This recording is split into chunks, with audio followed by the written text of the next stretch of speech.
comme d'hab, en fonction des niveaux. Ma garde fermée, je ferme bien mes jambes. Hier, j'ai vu certaines personnes ouvrir, je n'ouvrais pas au départ. Garde fermée, au niveau du col, main en pocket, je rappelle, 4 doigts à l'intérieur, je ramène. Ok. S'il y en a qui aiment bien prendre en gâchette, vous pouvez. Hein. Nous, on bosse plutôt comme ça, mais ça, c'est à vous de voir. Ok.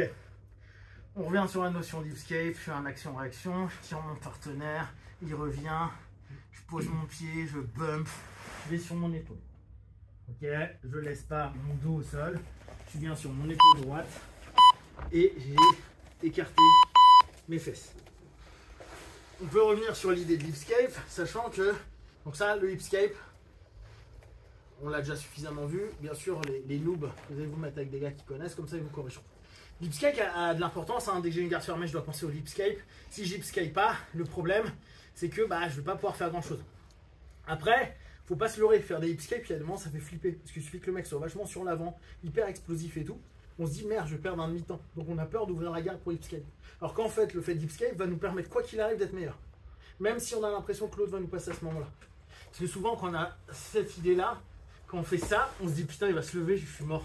Sauf qu'en faisant ça, je peux déjà, moi, commencer à aller travailler autrement et ça ne m'empêche pas de refermer ma garde. D'accord? Donc le hipscape, il reste hyper important.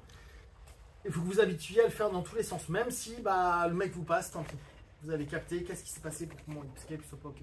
Par contre, pensez bien, les hipscapes, vous allez avoir des hipscapes qui vont aller très loin. C'est ce qu'on va voir sur la troisième option. Mais sur la deuxième option, on n'a pas besoin d'avoir un hipscape qui va très loin.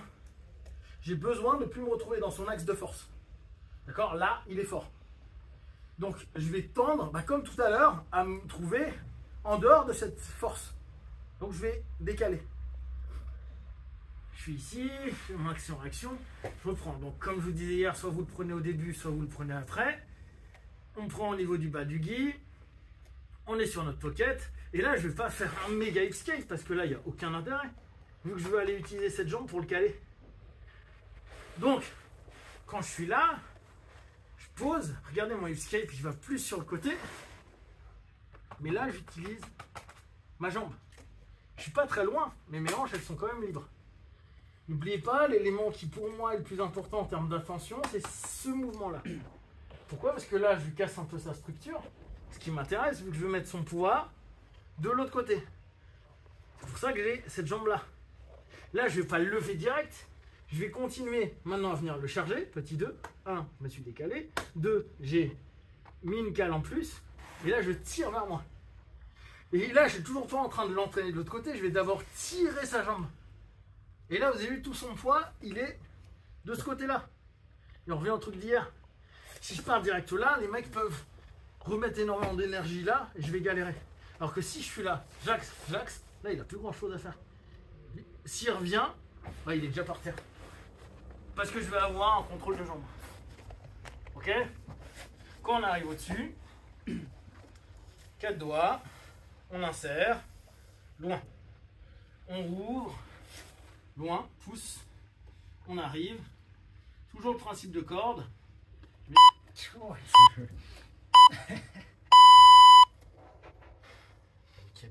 Ah ouais.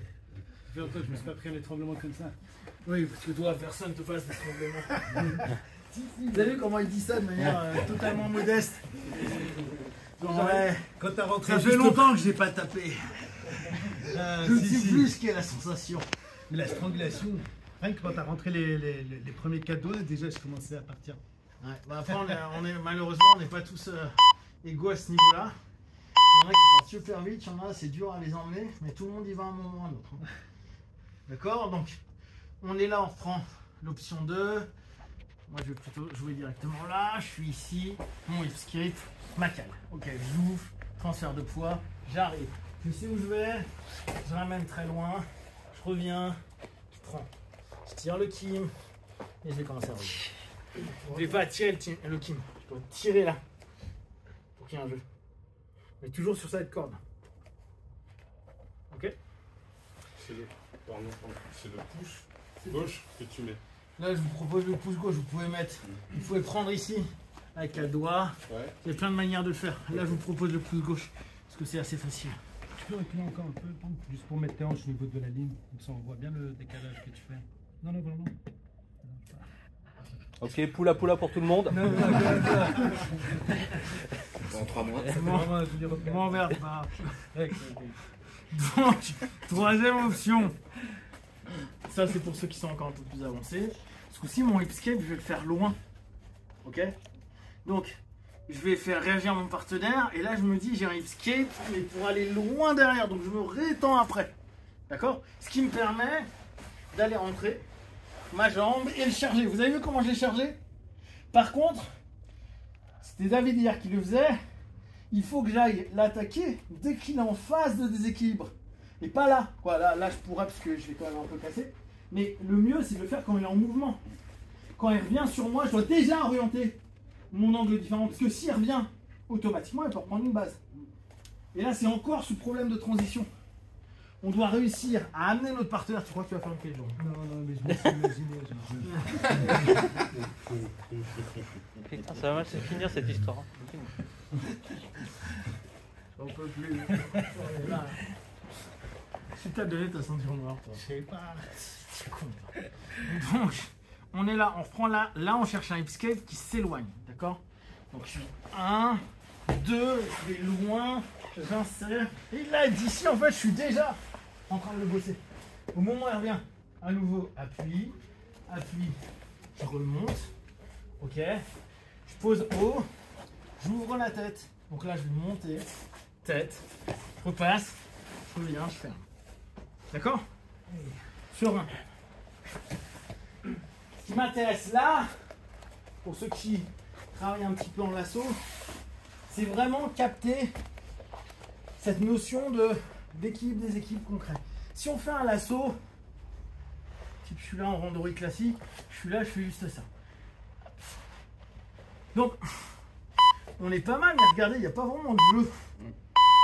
Et souvent, on est un peu sorti. Il faut toujours, je pense, je charge. Là, je commence à avoir du jeu. Là, il n'aime pas. Je le vois. D'accord?